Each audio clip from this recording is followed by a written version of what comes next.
ജീവിതത്തെ വെച്ച് നോക്കുമ്പോൾ എനിക്ക് തോന്നുന്നു പെർഫോമൻസ് കുറവായിരിക്കും. പക്ഷേ എന്നിരുന്നാലും വേറൊരു കാര്യം നമ്മൾ ശ്രദ്ധിക്കേണ്ടത്, ഇപ്പോൾ കാതൽ പോലത്തെ പടങ്ങളാണ് പലപ്പോഴും പല റെപ്രസെൻറ്റേഷന് മുന്നോട്ട് വരാൻ വേണ്ടി പൊളിറ്റിക്കലാണ്, ഭയങ്കര പൊളിറ്റിക്കലായിട്ടുള്ള സിനിമയാണ്. അപ്പം അങ്ങനെയുള്ള മാതൃകമുള്ള ചിത്രങ്ങളാണ് പലപ്പോഴും പല മാറ്റങ്ങളും സൊസൈറ്റിയിൽ കൊണ്ടുവരുന്നത്. അപ്പം അങ്ങനെ നോക്കുമ്പോൾ അതും റെക്കഗ്നൈസ് ചെയ്യപ്പെടേണ്ട ഒന്നാണ്. പക്ഷേ എന്നാൽ പൃഥ്വിരാജിൻ്റെ ആടുജീവിതം വളരെ കാലം ഒരുപാട് നാൾ അതിന് വേണ്ടി എഫേർട്ട് എടുത്ത് അങ്ങനെയൊക്കെ ചെയ്തിട്ടുള്ളൊരു പടമാണ്. അപ്പോൾ അങ്ങനെ നോക്കുമ്പോൾ പേഴ്സണലി എൻ്റെ ഫേവറേറ്റ് മമ്മൂട്ടി ആയതുകൊണ്ടും അതായത് മമ്മൂട്ടി ആരാധകന്റെ വാക്കുകൾ അതിലുണ്ട്. ഇന്ന് സംസ്ഥാന ദേശീയ ചലച്ചിത്ര പുരസ്കാരങ്ങൾ പ്രഖ്യാപിക്കുകയാണ്. 2 പുരസ്കാരങ്ങളും മണിക്കൂറുകൾ ഇടപെട്ടാണ്. സംസ്ഥാന പുരസ്കാരം 12 മണിക്കും ദേശീയ പുരസ്കാരം 3 മണിക്കുമാണ് പ്രഖ്യാപിക്കുന്നത്. കടുത്ത മത്സരങ്ങൾ മലയാള താരങ്ങൾ ദേശീയ പുരസ്കാര വേദിയിൽ അന്തിമഘട്ടത്തിൽ കാഴ്ചവെക്കുന്നുണ്ട്. മലയാളം സ്റ്റേറ്റ് അവാർഡിലേക്ക് വരികയാണെങ്കിൽ അവിടെയും നമ്മൾ പ്രതീക്ഷിക്കുന്ന ഒരുപാടധികം പേർ അവാർഡ് പ്രതീക്ഷിക്കുന്നുണ്ട്. അല്ലെങ്കിൽ മികച്ച സിനിമകൾ നിരവധിയാണ് ഈ ഘട്ടത്തിൽ അന്തിമ പട്ടികയിലേക്കുള്ളത്. ഞാനിപ്പോൾ തിരുവനന്തപുരം യൂണിവേഴ്സിറ്റി കോളേജിലാണ്.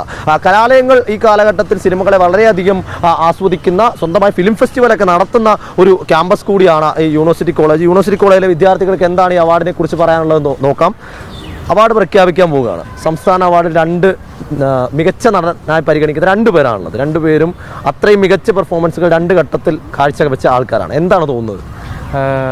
ഒന്ന് പറയുകയാണെങ്കിൽ ഇപ്പോൾ മമ്മൂക്ക ഇപ്പോൾ നാഷണലാണെങ്കിലും സ്റ്റേറ്റിലാണെങ്കിലും 2 ഒരേപോലെ തുല്യമായി പരിഗണിക്കുന്ന അദ്ദേഹത്തിൻ്റെ പടമാണ് മെയിനായിട്ട് വരുന്നത്. ഇപ്പോൾ കേരളത്തിൽ എൻ്റെ അഭിപ്രായത്തിൽ പേഴ്സണലി മമ്മൂക്കയ്ക്ക് ഈ അവാർഡ് അർഹനാണെന്നുള്ളതാണ്. കാരണം 72-ാം വയസ്സിലും ഇത്തരത്തിലുള്ള വെറൈറ്റി ആയിട്ടുള്ള അല്ലെങ്കിൽ ഡിഫറൻ്റ് ആയിട്ടുള്ള പടങ്ങൾ നല്ല രീതിയിൽ ചെയ്യുന്നു എന്നുള്ളതിനൊരു, അല്ലെങ്കിൽ അത് കറക്റ്റായിട്ട് ആ ഇമോഷൻ നമുക്ക് എക്സ്പ്രസ് ചെയ്യാൻ പറ്റുന്ന രീതിയിൽ ചെയ്യുന്നു എന്നുള്ളതൊരു നല്ല കാര്യമാണ്. കഴിഞ്ഞ വർഷം മമ്മൂട്ടിക്കായിരുന്നു മലയാളത്തിൽ, അതായത് സ്റ്റേറ്റ് അവാർഡ് മമ്മൂട്ടിക്കാണ്. 2ാമത് വീണ്ടും കിട്ടുമെന്ന് പ്രതീക്ഷിക്കുന്നുണ്ടോ? അത്ര ബെസ്റ്റ് പെർഫോമൻസ് കാതലുണ്ടായിരുന്നു. ജീവിതത്തെ വെച്ച് നോക്കുമ്പോൾ എനിക്ക് തോന്നുന്നു പെർഫോമൻസ് കുറവായിരിക്കും. പക്ഷേ എന്നിരുന്നാലും വേറൊരു കാര്യം നമ്മൾ ശ്രദ്ധിക്കേണ്ടത്, ഇപ്പോൾ കാതൽ പോലത്തെ പടങ്ങളാണ് പലപ്പോഴും പല റെപ്രസെൻറ്റേഷന് മുന്നോട്ട് വരാൻ വേണ്ടി പൊളിറ്റിക്കലാണ്, ഭയങ്കര പൊളിറ്റിക്കലായിട്ടുള്ള സിനിമയാണ്. അപ്പം അങ്ങനെയുള്ള മാതൃകമുള്ള ചിത്രങ്ങളാണ് പലപ്പോഴും പല മാറ്റങ്ങളും സൊസൈറ്റിയിൽ കൊണ്ടുവരുന്നത്. അപ്പം അങ്ങനെ നോക്കുമ്പോൾ അതും റെക്കഗ്നൈസ് ചെയ്യപ്പെടേണ്ട ഒന്നാണ്. പക്ഷേ എന്നാൽ പൃഥ്വിരാജിൻ്റെ ആടുജീവിതം വളരെ കാലം ഒരുപാട് നാൾ അതിന് വേണ്ടി എഫേർട്ട് എടുത്ത് അങ്ങനെയൊക്കെ ചെയ്തിട്ടുള്ളൊരു പടമാണ്. അപ്പോൾ അങ്ങനെ നോക്കുമ്പോൾ പേഴ്സണലി എൻ്റെ ഫേവറേറ്റ് മമ്മൂട്ടി ആയതുകൊണ്ടും അതായത് മമ്മൂട്ടി ആരാധകന്റെ വാക്കുകൾ അതിലുണ്ട്. അപ്പോൾ ഒരു പെൺകുട്ടിയാണ്, പെൺകുട്ടിയെ സംബന്ധിച്ചിടത്തോളം സിനിമകൾ നന്നായി ഫോളോ ചെയ്യുന്ന ആളാണോ? ഫോളോ ചെയ്യുന്ന ഒരാളാണ്. എന്താണ് തോന്നുന്നത്? ഇപ്പം നേരത്തെ പറഞ്ഞ പോലെ പൃഥ്വിരാജിന് ഇപ്പോൾ സംസ്ഥാന അവാർഡ്, അത് ഓസ്കാറിനടക്കം പരിഗണിക്കപ്പെടുന്ന ചിത്രമായേക്കാം എന്ന് പറയുന്ന ഒരു സിനിമയാണ് ആടുജീവിതം.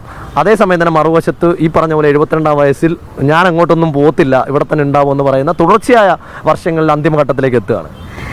ശരിക്കും പറഞ്ഞാൽ ഇപ്പം ചേട്ടൻ പറഞ്ഞതുപോലെ ആ ഒരു ഹാർഡ് വർക്കിലായാലും ചിലപ്പോൾ ഒരു ക്യാരക്ടർ വൈസിലായാലും ആടുജീവിതം ഒരുപടി മുന്നിട്ട് നിൽക്കുന്നുണ്ടെങ്കിൽ പോലും ഈ ഇങ്ങനത്തെ ഒരു പടം ഒരു എക്സ്പെരിമെൻ്റ് എന്നുള്ള നിലയിൽ മുൻനിരയിൽ നിൽക്കുന്ന ഒരു നടൻ അത് എടുത്ത് ചെയ്യുമ്പോൾ ആ ഒരു എഫേർട്ട് ശരിക്കും പറഞ്ഞാൽ ഇത് ഫലം കിട്ടേണ്ട ഒന്നാണ്. അപ്പം 2 പേരും ഇപ്പം മലയാളി ഓഡിയൻസ് എന്നുള്ള നിലയിൽ 2 പേരും നമുക്ക് അഭിമാനിക്കാവുന്ന 2 പേരാണ്. അപ്പം ഇവരെ 2 പേരെയും തുലനം ചെയ്ത് പറയുക എന്ന് പറയുന്നത് ഇച്ചിരി പാടുള്ള കാര്യമാണ്. പക്ഷെ എന്നിരുന്നാൽ പോലും 2 പേർക്കായാലും നമുക്ക് സന്തോഷം. മികച്ച നടിയുടെ കാര്യത്തിലേക്ക് പോകും. അപ്പോൾ ഒരു സിനിമയിലെ 2 പേർ തമ്മിലാണ് അവസാന ഘട്ടത്തിൽ നമുക്ക് ലഭിക്കുന്ന വിവരപ്രകാരം 160 സിനിമയിൽ പലതും ഇത്തരത്തിൽ പുറത്തു വന്നിട്ടില്ല. എന്നാൽ ഉള്ളൊഴുക്കിലെ പാർവതിയും ഉർവശിയും കടുത്ത കോമ്പറ്റീഷനാണ് വന്നിരിക്കുന്നത്. എന്ത് തോന്നുന്നു?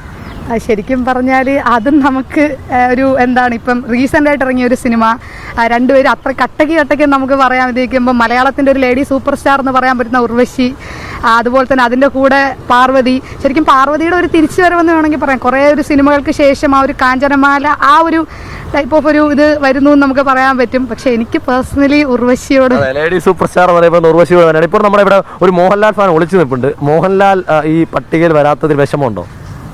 അവാർഡ് പ്രതീക്ഷിക്കുന്നുണ്ടോ മോഹൻലാലിന്? ചെറുതായിട്ട് വിഷമമുണ്ട്, കുഴപ്പമില്ല.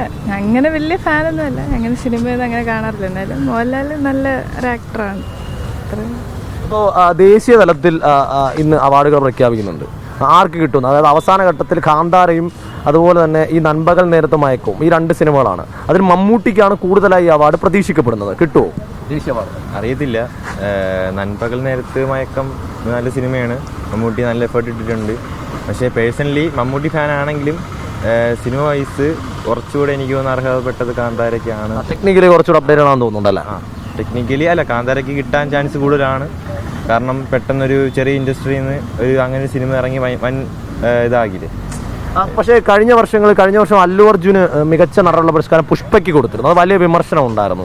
അത് അന്നും ഇതേപോലെ പ്രധാനപ്പെട്ട പല മലയാള താരങ്ങളെ അടക്കം തഴഞ്ഞു എന്ന തരത്തിൽ ആരോപണങ്ങളുണ്ടായിരുന്നു. അത്തരത്തിലേക്കൊരു ആരോപണം അല്ലെങ്കിൽ അങ്ങനെ ഒരു സാധ്യത കൂടി ഇത്തവണ ഉണ്ടാവുമെന്ന് പ്രതീക്ഷിക്കുന്നുണ്ടോ? അങ്ങനെ ഒരു കാരണം കഴിഞ്ഞ വർഷം ഭയങ്കര വിമർശനമായിരുന്നു. ഒരുപാട് അല്ലു അർജുൻ ഫാൻസ് മാത്രമേ അത് ആഘോഷിച്ചിട്ടുള്ളൂ.